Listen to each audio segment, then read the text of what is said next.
0, 1. Let's get started.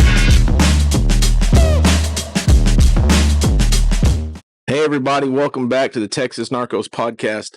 This week on the show, I'm very excited to introduce my guest for this week, Mike Tamez. Mike, how you doing today? Doing well, man. Doing well. Good deal. Hurricane stuff. Oh, I can imagine. Yeah.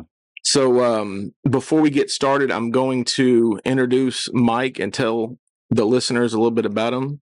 So this week's guest is Mike Tamez. He's currently the chief of the Robstown Police Department. He's a 24-year veteran of law enforcement. 19 of those years has been in the narcotics enforcement with Kingsville PD, South Texas Specialized Crime and Narcotics Task Force, and the commander of the Nueces County District Attorney's Office Criminal Interdiction Task Force. He served with the United States Marine Corps with combat tours in Iraq in support of Operation Iraqi Freedom. He was awarded the Bronze Star during his time in Iraq. Chief Tamez holds a Master Peace Officer's license and is a federally certified instructor. Chief Tamez has been featured in local and national news outlets, as well as a speaker at multiple law enforcement conferences all across the country. Mike Tamez is also co-authored an Amazon best-selling book entitled The Traffic Stop, and also teaches interdiction to officers from all over the country through his training company, 720 Interdiction Strategies. All right. Anything I forgot there? No, man. All Good. right. Thank you. Cool. Well, like I said, I appreciate you coming on the show today. And Appreciate you asking. we are, It's an honor. well, thank you for coming. So part of what we are trying to do here is just give officers around the country, around the world, around the state, a glimpse into the world of narcotics enforcement, in addition to other aspects of law enforcement. So I feel like you have a good skill set and some knowledge that you can bring to the table and help to educate the officers out there. But before we get started, I have a gift here I'd like to give you, so I'm gonna hand that over to you. Oh, And I'm afraid. we'll see if you like what we got there. Oh, man. That's awesome, bro. First off, thanks for the shirt. Yes, sir. Greatly appreciate it. It's beautiful. Texas Narcos. Love it, shirt. man. Love it. Thank you. Yes, sir. Yep. I'll definitely be wearing that a lot. Appreciate it. But more importantly, I appreciate you taking the time out to get me toothpicks. Yes, sir. Those are the good ones. Those are the round ones. Yeah. I take it you've heard about my toothpick stuff. And there's one more thing in there. Oh, what the hell is that? Let's see. Open it up. Oh, I'm afraid. It just, the top screws off. Oh, dude, that is awesome. Thank you. Yes, sir. Yeah, man. You know what I use right now to hold them? A Dramamine bottle. Yeah. Yeah. It makes me look way fancier, man. I appreciate So, it, dude. for the listeners out there that can't see what he's got there, it is a wood toothpick holder that a screw on. Dude, that's awesome, a man. screw on lid. Didn't have time to get it engraved with the Texas Narcos logo. Dude. So the next one and the next guest that gets one will get one that's engraved with the Texas Narcos That is logo. awesome, man. So I thought you'd appreciate that. Yeah, you know, when I walk into City Hall, like they freak out if I don't have a toothpick Right. in my mouth. Yeah. Right. Yeah. So And a monster. yeah, They all So- freak out. They know it's a weird day if that happens. So that's awesome. and I appreciate you, man. Really do. Thank you. Yes, Put some sir. effort into it. Yes, sir. So let's get started here. So if you could just tell us, first of all, where are you from? Where'd you grow up? That kind of stuff. Yeah, man. So I'm originally from Kingsville, Texas, so a little bit south of here, Claiborne County. Kingsville's located about 30-minute drive away from Corpus Christi, being our largest city in the area. I grew up there until I left the Marines at 20, and got to experience life. Right. Yeah, Kingsville's a pretty small community, but it's big enough that you're going to get a ton of experience in law enforcement. And more importantly for me, it had a major highway running right through it, a drug pipeline. So, I'm from Kingsville, raised by a single mom. Okay. Worked very, very hard her entire life, and taught me what it was. Taught me many, many lessons, man, on hard work and how we can exceed, any expectations. It doesn't matter where you're from or, your social situation, anything. Gotcha. Yeah, man. So seeing this lady, work her entire life, and as hard as she did, take care of me and keep me out of drugs and gangs, which is very prevalent in my area where I grew up. And, those lessons carried on through my military career and especially in law enforcement, just not to stop and, never hit a plateau, man. And, so it, my youth really, really, paid a big influence in the person I am now. So I'm very, very grateful for that. I gotcha. Did you play sports or anything growing up? Yeah, I mean, obviously, I'm a pretty muscly guy, a giant of a man. By the way, I was going to get you a medium, but I ended up getting you a large. So the Garanimals. Yeah, I wasn't sure. I wasn't sure if you wanted the medium. Dude. I know how you SWAT guys are. Y'all like to get a size smaller than everybody else is supposed to. Yeah, you see, I already put the gel in my hair, man. The gel. Yeah. You gotta have it if you're ever on a SWAT unit, right? Yes, I did. I played football, ran track, basketball, and obviously in the Marines, we did a lot of. I started, Brazilian Jiu-Jitsu in the Marines, training and a lot of stuff like that. Yeah, so yeah, I've noticed a lot of people I've talked to, and a lot of cops these days are starting to get into jiu-jitsu as a good, tool for helping. Oh yeah, absolutely. Getting down and getting bad guys in custody and, that kind of stuff. Actually, my kids just started training here recently, and they absolutely love it. So yeah, it definitely puts you in an advantage, man, for cops, especially smaller guys like me. At least to be able to survive on the ground with the bigger person, and teaches you a lot about leverage and how it can be used positively for us to win a fight, on roadside. Trying to fold clothes with a person inside of them, right? Yes. So, cool. All right. So what made you want to get into law enforcement in the first place? What was the catalyst, or what made you want to become a cop? So growing up, I had bad experiences with cops. I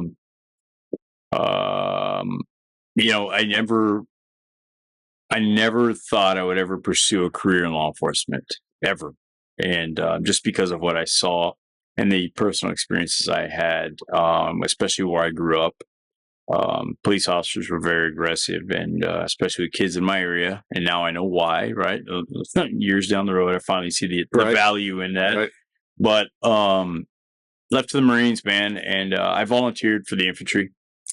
And I think the way that I saw it is, if I'm going to do it, I want a very, very hard challenge. I want a challenge, and every male in my family has served in the military. Okay. Yeah, so it's a pretty cool deal. But what's even cooler is that I was the only Marine out of all of them, right? And so going in the Corps, I did a few deployments. And as I neared the end of my 4-year tenure, man, my 4-year obligation, I didn't know where I was going to go, what route I was going to take in life afterward, right? I'd gotten married and had a kid, and didn't know where life was going to take me, man. But I knew I had a certain skill set that really doesn't translate well into other professional jobs, right? So my outlet was policing. Okay. And, I just gave it a shot, man, and haven't looked back. I got you. Yeah. What?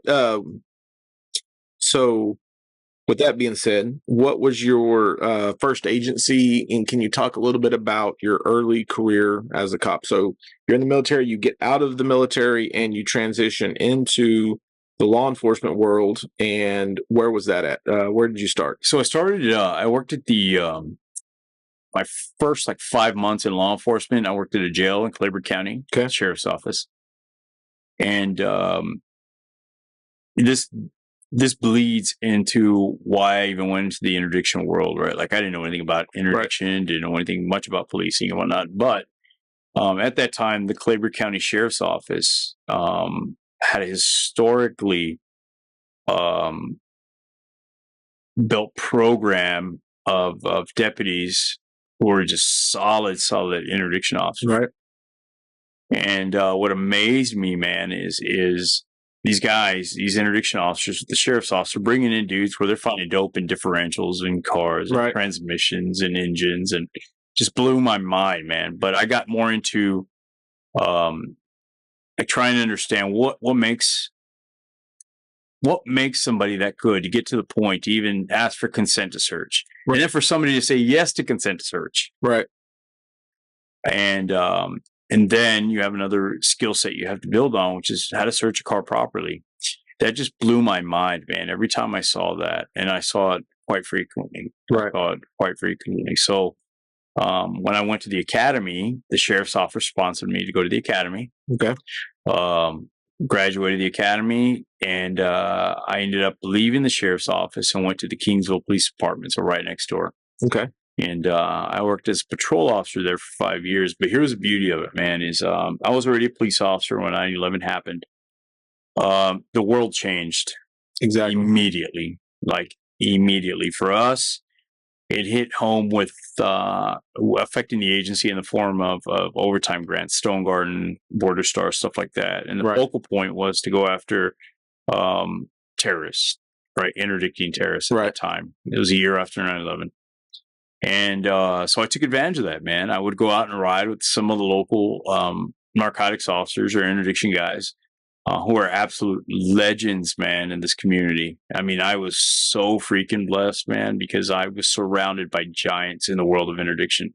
Right. Like I really was, man. And the best part about it is anytime I asked for help, these guys were there, man. They were there. There was never hesitation. There was never, no, man, I can't go out tonight. I'm sleepy. Right. Nothing. I mean, these guys were there. Right. Like I literally, dude, got to sit next to absolute legends in this industry, man. Guys who were hitting engine loads when nobody in the country was hitting engine loads. Yeah. You talk about that, and it's, had you not had those types of guys around you when you first started, Yeah. do you think you would be in the same place that you are now? No, I definitely wouldn't have. So I don't think I would have at all. Right. Yeah. No, these guys are, God, man, I wish I could talk for days about these guys and how good they were, what they did, and it blew my mind, dude. Like, how can you have a conversation with somebody on the side of the highway, knowing if the individual knows that they're smoggling something, doing something they shouldn't be doing, right, and still get this person to say, yes, you can search my car. Right. Exactly. Yeah. I've thought about that in the past where, we're out there talking to somebody, we're doing, whatever the case may be, whether it's an interview to, a homicide interview or whatever the case may be. And having the ability to be able to talk a person and get them to be comfortable enough with you to admit to something that's going to put them in prison for the rest of their lives, is an art form.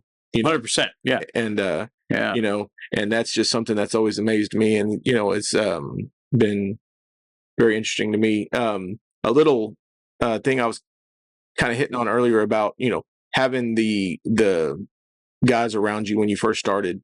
For officers that are coming up in the interdiction world today, they've seen, all over social media, all over, over Facebook, they see these loads getting hit and they just get, inspired and fired up. But then they, it's probably very easy for those guys to get discouraged because they don't have those people around them that are going to help them and help encourage them and, try to keep them on the right path. So, which actually, if we could take like a sidebar, I have a question from one of my listeners named Matthew. And it says, how do you deal with the haters when you're just now coming up in the world of interdiction? When you deal with coworkers who don't want you to be as good or better than they are, and dealing with the toxicity within the interdiction world? Man, so for me, that's a two-part question. I'll give you some personal experience that'll answer that question. And it's going to go to one of your other questions, I'm sure, is my early on career policing. So I policed for 5 years first as a patrolman. During that 5 years, I was blessed enough to have these overtime grants, right? And learn from the people, surround myself with the people that I did. Man. Right. And so I hit my first compartmented cash load in like 2003. I didn't find it. As one of these seasoned guys around me found it. Right. Now, I was a full-time patrolman, and I would go out and work these grants. So I'll never forget that traffic stop. That was a long time ago, man. It's 21 years ago. That is a long time ago. Right. And the way I felt that day, I had been hunting that traffic stop for a very, very long time. And I finally got it. Well, as a former Marine, I had a pretty big ego already. Right. That just blew it out of the water, man. Like, dude, I couldn't fit in any doorway. Right. Like my head's going to get stuck, right? I got you. And the thing that I had is I just continued to excel in that. And while I was a patrolman, I was still hitting loads on the highway. And again, it goes back to just being surrounded by the right people, because especially like down in this area, if you're not a mechanic or a body guy, good luck. Right. Good luck, man. It's going to be hard. Now, I enjoyed a lot of good success pretty early on. Right. And 06-ish, 05, I went to my first like real interdiction school. Right. Right. And it was put on by a company called HITS, Highway Interdiction Training Specialist, right? Billy Sides and Ronnie Stillner. And man, I took everything these guys taught in this class, right? Like, I went to the class, took in 100% of what they gave us, and I tried taking it to the next level as to, researching more and doing, just taking their advice, go down the garages, learn about mechanics, learn about bodywork and all these things. And I started hitting a lot more loads. Right. So at that time, we had just created Kingsville's first full-time interdiction program. And I was one of the founding members on it. It's called the SLOT team. And it started off as street-level operations team, but they had me assigned up to the highway full-time. Okay. While we had doing narcotic stuff inside the city. But that was my number one job, right? Highway as long as I want to be out there. Just get out there on 77. And do it, yeah. Just get out there and do it, right? That's good. That's awesome. Well, what the problem was, right, because I experienced the same stuff that your listener is experiencing, except I was a little bit more seasoned at that time because I had already hit all these loads, right? Right. And my career progresses, right?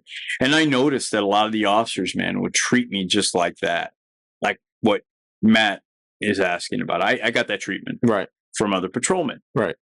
Like, this dude's a 5-year officer, gets to work his own schedule, has his own take-home car, brand new car, unlimited overtime, all these things, right? And other officers didn't get to enjoy those perks. So obviously, it was going to piss off a few older cats who'd been there a long time and who had earned the right to have some of those same perks. Right. And every time I heard an officer make a statement or, throw a bullshit line at me, a condescending line or very passive aggressive statement, I took it personal. I took it as, F this guy, dude. Right. If he only worked in my shoes for a day, when I go home covered in gas or oil, the back of my vest has tar on it from the freaking asphalt melting. Yeah, because it's hot. Oh, yeah, dude. Yeah. So if this guy only worked in my shoes for an hour, man, he'd be done. He'd change his opinion of me and so on and so forth, right? So I break away from policing for a little while to deploy to Iraq. Go to Iraq, come back, man. And when I come back, I get asked by the guys from HITS if I would consider teaching for them as an advanced compartments instructor. And at that time, I had hit a ton of loads already, man. And again, my ego. Right. Okay. So I'll never forget the day, man. Ronnie Stillner and I were teaching in Kingsville. Okay. Big class. Right. And I taught like the first half of the class. So later on that afternoon, Ronnie and I go eat dinner.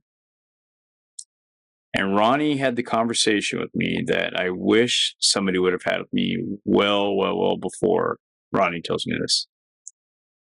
And Ronnie says, let me tell you something, man. You can be a freaking incredible interdiction officer. Right. You're better than what you're doing right now. But your ego is holding you back. Wow. That's what he says, man. He goes, you should see the look on your face. I mean, this is one of my mentors, man, a guy that I just hold in the highest of high regards. He says, look, man, you should see the look on your face when you shake an officer's hand and they don't know your name. Oh, wow. Oh yeah, dude. You talk about a slap in the face, Wow. right? You're like, hey, I'm Mike Tamez. Yes. You don't know who I am. Yes, and that's the image I was giving out, right? Right. But I didn't know that because Right. back at the agency, my direct boss was like, dude, you're killing it. Screw these other guys, bro, they're just jealous and you're killing it. You're doing this, you're doing that. Right. And the stats were there, dude. Like the stats were there. We were racking up over 1 million on that highway in a 5 mile stretch and all compartmented loads, man. And All 5 miles. Yes, That's 5 all you miles. had. That's all we had. Wow. And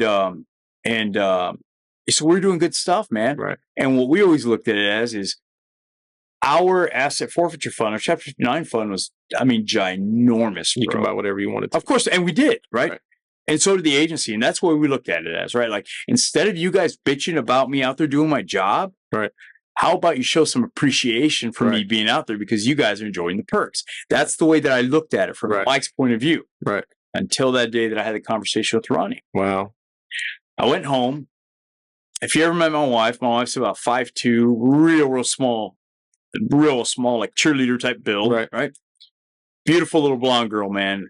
And she always, the one thing about Rebecca, man, is she was no stranger to telling me the truth. Right. She'll tell you how it is. 100%. And she's going to tell me the things that other people won't tell me, right? Which is good to have. 100%. Yeah. Especially when you have an ego like mine. Right. So, I'll never forget that conversation. I go home. I was pretty pissed. And I told Rebecca, I said, Beck, let me tell you something, man, what Ronnie just told me. And I told her everything I just told her. And Rebecca looks at me and she's like, it's about time somebody told you. Nice. Yeah. That's awesome. You hear that from your partner. Right. The woman that knows you the best. Right. Put you in your place a little 100%, dude. Right. And that day changed my pathway. Wow. That's awesome. I think it's, I've met a lot of interdiction officers, and I think it's a very common, trait, which, granted, your interdiction guys are going to be, type A personalities and, that kind of stuff. And, which they kind of have to be, right? Part of that is, requirement, they need to be the top dog, especially when they're out there on the side of the road, they're out there doing their interviews, their stops, all that kind of stuff. But at the same time, trying to rein that in to where the guys that you work with still want to be around you because you're not an asshole. Yeah. Right. No, that's what it was, man. Yeah. And I lost friendships, man. Right. I lost friendships over my ego, thinking that being able to get out there and seize millions enabled me to have the attitude I wanted and had, and the ego that I had, not realizing that at the end of the day, man, I'm celebrating something that's my job. Right. So what I mean is trophy pictures and all that crap, right? I'm not a big proponent of. Look, they're great for historical value for your kids, right? But when the only thing you're posting online is pictures of you with tons of dope and money and all this stuff, right? Great, man. If you're looking for cool guy points, great. Right. But at the end of the day, let me just say this. If you're a full-time interdiction officer, that's your job. Right. That's your job, is to get out and do that. Yeah. That's it. At the end of the day, that's it. Yeah. Your patrol guys aren't out there posting pictures of how many tickets they wrote that day or how many burglary reports. That's right. It's an expectation. It's part of your job. Part of your job. Right. And that's the way that I look at that, right? But after that day, man, when Ronnie told me that I got home and Rebecca tells me the same thing, right? That changed my frame of reference, dude. Right. To look at it from the outside and reflect and say, look, man, maybe I'm the problem. Right.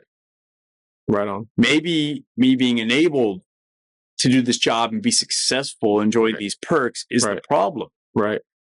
And if I look at it from the outside looking in, I realize that my ego was 100% the problem. Gotcha. Now, I'm not saying that's Matt's problem. Don't get me wrong, right? But what I'm saying is a lot of guys within the agency will view us like that. And some is jealousy. Some will be jealousy in the industry, right? Some will be. You might enjoy success. They don't. But instead of being argumentative and taking it as a toxic mindset, here's what I would do. I would rein these guys in and say, look, man, I'm no different than you. We're all police officers, Right. and if you feel like, I'm putting this image out that I'm better than you, let me just put this to bed right now. I'm not. This is my job to do this. And if I'm not successful, I'm not doing my job, and I deserve to be moved. Right. But help me get better. Tell me what you see and what I'm doing wrong, and help me get better. Right. That's the problem with a lot of police officers, right? Is we all have a big ego, man, cops, right? You have some ego. Right. But if we're going to be successful, and I think this speaks to policing as a whole, right? We have to do several things, man. Obviously, a ton of training. Right. Ton of training. The second thing is maybe surround yourself with successful individuals.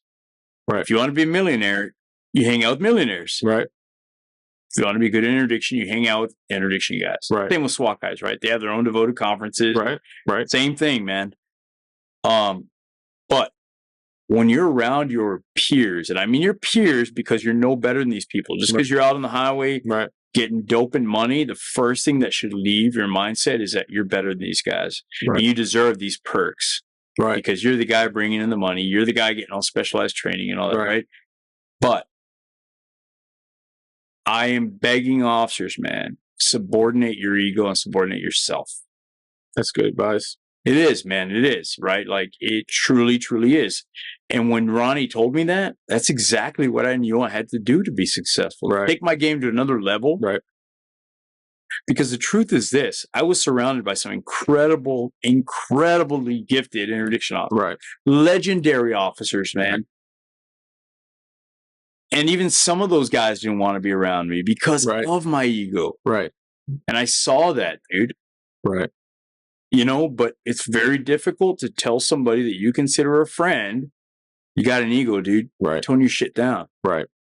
And part of that too, I think is, I think I've done this in the past, and I'm sure a lot of officers do as well, but we tend to try to get our identity is found in what we do as a living.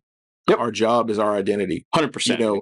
And then when that's taken away from you for, whatever reason, you get hurt, you get in trouble, whatever the case may be, and you don't have that anymore. Who are you now? Well, I'm an interdiction guy.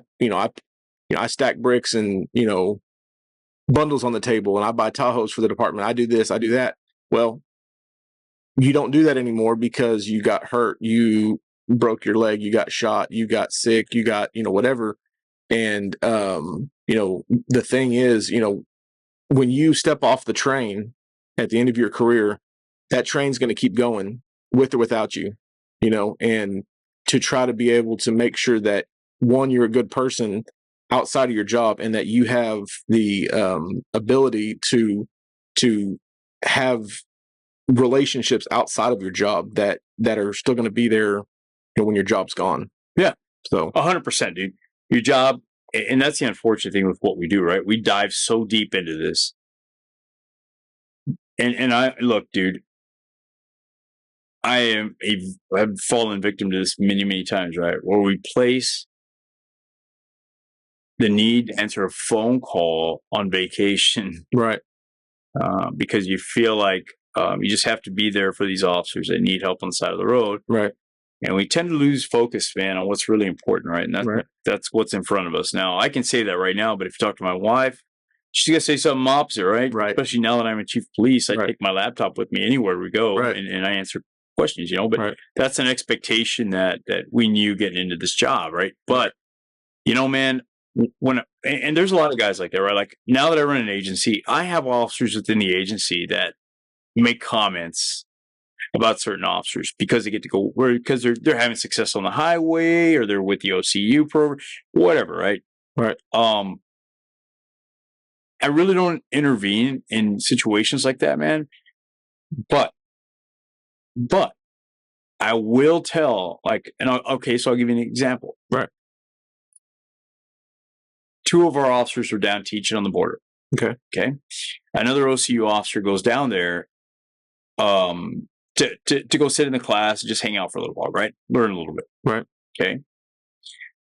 A patrol officer who's been at the agency, he's been here a minute. Good cop, dude. Right. Solid cop. Right. He sends his kid a message saying something like, where you at, man? He says, in training.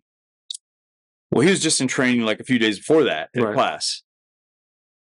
What we have to realize is, and you and I both know this, man, these patrol officers, if you're in a fully dedicated like narc unit, right, brother, it's so much easier to attend class. Right. Because you don't count for manpower. Right. Exactly. But when you say stuff like that, and it's the truth, he was down there training, but what the patrol officer sees is this guy gets to go everywhere he wants, dude. Right. Yeah, exactly. Right. And so there's that animosity, man, that builds up. Right. It does, man. So how do we break that bond? I mean, for me, it's simple, man. Don't forget that at the end of the day, that badge still makes you a public servant like the rest of us. Yes, you have a cool job. Yes, you get the perks. Yes, you go to training. All of these things. But understand something. That is your job. Right. That is your job. That's not who you are. That's not who you are. Exactly. Man. Right? Like, exactly.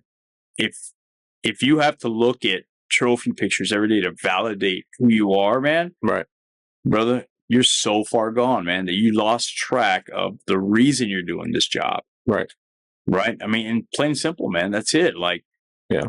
Instead of looking at it from the point of view like all these dudes are hating on you and this, ask yourself this: is it you? Right. Are you the guy that's instigating some of this with your attitude and saying, I'm better at this, or I'm doing this, I'm doing good things for the department? Why are you bitching at me about it? Right. Because at the end of the day, man, you shouldn't be saying, I'm doing this for the department. You should be saying, I'm doing this because it's my job. Right. I'm not doing it for the perks that come with it. Right. Like more equipment, more training, more time off. You're doing it for one reason and one reason only. Because that is your job, man. Right. You're a public servant. You're a public servant, dude. Right. Right. That's your job, man. You're and I think once you let your peers and your fellow officers know that you truly believe that, right, it changes the dynamic of it, man. It does. Like, I mean, it really, really does, dude. 100%. I'll give you an example. I was down teaching on the border. I was doing a customs class, and the cool thing about customs classes is we'll take like 10 customs agents per bridge, and we'll take some of our, like when I was a task force commander here, right, I took some of my solid interdiction officers down with me, right, so they can help mentor some of these guys, right? Okay. So that day I had just taught engines, intake manifolds and overhead valve engines, and how you can hide dope and how we find it and stuff like that. Well, one of the techniques we use is we probe the valley space between the push rods. If it's a Chevy truck, like a Chevy, the older engines, right? The overhead valves, like a 350. Right. So we have a technique how to probe that engine. Well, I've been to classes where they've said, look, the only way to search an intake manifold, open the throttle body and look down. Well, if you do that on certain engines, you're not going to find the dope. You're not going to find the dope. So I showed them this technique. We got hands on at the bridge with it, right? That night, we get a call from DEA to assist because they believe that there is a truck that's coming northbound that the checkpoint searched and they didn't find it. If it's a mechanical compartment, you might come across an agent who doesn't know mechanics. Right. It's a difficult thing to know. So we have one of our brand new CIU members stop it that night. Right. We're driving in from the valley. I pull in my driveway.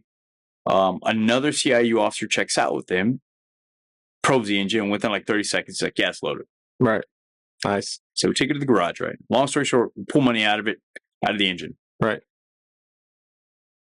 The guy who stops it puts the money on the table and gets behind the table. He's going to take a trophy shot. Right. And I said, stop. This is a Friday night. Right. At 11 o'clock at night. Pulled him aside so he and I can have a conversation. I said, in what world do you think that you deserve your first picture by yourself? Right. I want you to look at all these people who came out to support you. Right. 100%. All these people came out to support you. So what makes you think that you are deserving enough to have your first picture without your teammates? Right. Right. And sometimes it takes a leader to put people in their place like that. Right. He's been in my class when I said that story. Right. He'll 100% tell you it was him that did it. Right. 100%. And that changes career path. You realize right away that this is my job. Right. these are my partners, and we work together to accomplish it. Right. It's not about the individual trophy shot. It's not about me saying to all these people, look what I found, look what I found. Right. No, it's what we found together as a team, because these people came out away from their families on a Friday night to help you. Right.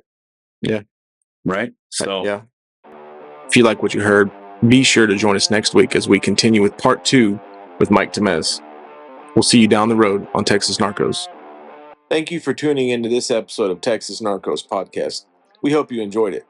Remember to hit that like button, subscribe to our channel, share our podcast with your friends and family. You can find Texas Narcos Podcast on YouTube, Spotify, Apple Podcasts, and iHeartRadio. Your continued support helps us to bring you stories like the one you just heard. Thank you, God bless, and we'll see you down the road on Texas Narcos.